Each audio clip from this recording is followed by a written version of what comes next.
ಈಗ ನಾವು ಹೇಳೋಕೆ ಹೊರಟಿರುವಂತಹ ಎರಡು ಸ್ಟೋರಿಯಲ್ಲಿ ಒಂದು ಸ್ಟೋರಿಯಲ್ಲಿ ಸಾಲ ಈಸ್ಕೊಂಡ ವ್ಯಕ್ತಿ ಸಾಲ ಕೊಡೋದು ಬಿಟ್ಟು ಸಾಲ ಕೊಟ್ಟವರಿಗೆ ಆವಾಜ್ ಹಾಕಿ ಉಲ್ಟಾ ಮಚ್ಚಿನೇಟನ್ನ ತಿಂದಂತಹ ಒಂದು ಸ್ಟೋರಿ. ಎರಡನೇದು ಇತ್ತೀಚೆಗಷ್ಟೇ ದಾಸರಹಳ್ಳಿ ವ್ಯಾಪ್ತಿಯಲ್ಲಿ ಆದಂತಹ ಜೋಡಿ ಮರ್ಡರ್ ಕೇಸ್ಗೆ ಸಂಬಂಧಪಟ್ಟಂತೆ ಅಕ್ಯೂಸ್ಡ್ ಅನ್ನ ಫೈನಲಿ ಪೊಲೀಸರು ಹಿಡಿದಿದ್ದಾರೆ.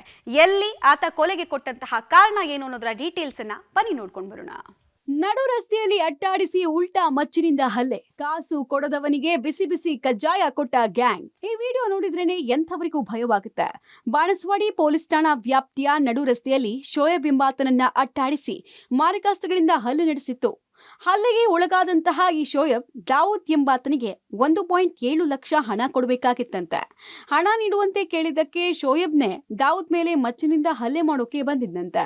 ಇದರಿಂದ ರೊಚ್ಚಿಗೆದ್ದ ಶೋಯಬ್ ಅಂಡ್ ಫ್ಯಾಮಿಲಿ ಆತನೇ ತಂದಿದ್ದ ಮಚ್ಚು ಕೆಸ್ತಿದ್ದಾರೆ.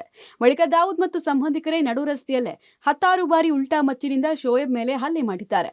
ಪ್ರಕರಣ ಸಂಬಂಧ ಮಫೀಸ್, ನಿಸಾರ್, ಮನ್ಸೂರ್, ಫಿರೋಜ್ ಪಾಷಾ, ಮೆಹಬೂಬ್ ರಜೀಕ್ ಪಾಷಾ ಸೇರಿದಂತೆ 6 ಮಂದಿಯನ್ನ ಬಂಧಿಸಿರುವ ಬಾಣಸ್ವಾಡಿ ಪೊಲೀಸರು ಇನ್ವೆಸ್ಟಿಗೇಷನ್ ನಡೆಸುತ್ತಿದ್ದಾರೆ. ಇಬ್ಬರು ಹೆಣ್ಣು ಮಕ್ಕಳನ್ನ ಕೊಂದ ಮಲತಂದೆ ಅರೆಸ್ಟ್. ಕಳೆದ ಶನಿವಾರ ಅಮೃತಹಳ್ಳಿಯಲ್ಲಿ ಮಲತಂದೆಯೊಬ್ಬ ತನ್ನ 2 ಹೆಣ್ಮಕ್ಳನ್ನ ಅಟ್ಟಾಡಿಸಿ ಕೊಲೆ ಮಾಡಿ ತಲೆಮರೆಸಿಕೊಂಡಿದ್ದ. ಯಶವಂತಪುರ ರೈಲ್ವೆ ನಿಲ್ದಾಣದಲ್ಲಿ ಆರೋಪಿ ಸುಮಿತ್ನನ್ನ ಪೊಲೀಸರು ಅರೆಸ್ಟ್ ಮಾಡಿದ್ದಾರೆ. ವಿಚಾರಣೆಯಲ್ಲಿ ದೊಡ್ಡ ಮಗಳು ಯಾರ ಜೊತೆಯೋ ಫೋನ್ನಲ್ಲಿ ಮಾತಾಡ್ತಿದ್ದಾಳೆ ಅಂತ ಅನುಮಾನಗೊಂಡಿದ್ದ ಸುಮಿತ್ ಮಧ್ಯಾಹ್ನ ಮನೆಗೆ ಬಂದವನು ದೊಡ್ಡ ಮಗಳು ಸೋನುವನ್ನ ಬಾತ್ರೂಮ್ನಲ್ಲಿ ಚಾಕುವಿನಿಂದ ಇರಿದು ಕೊಲೆ ಮಾಡಿದ್ದಾನೆ.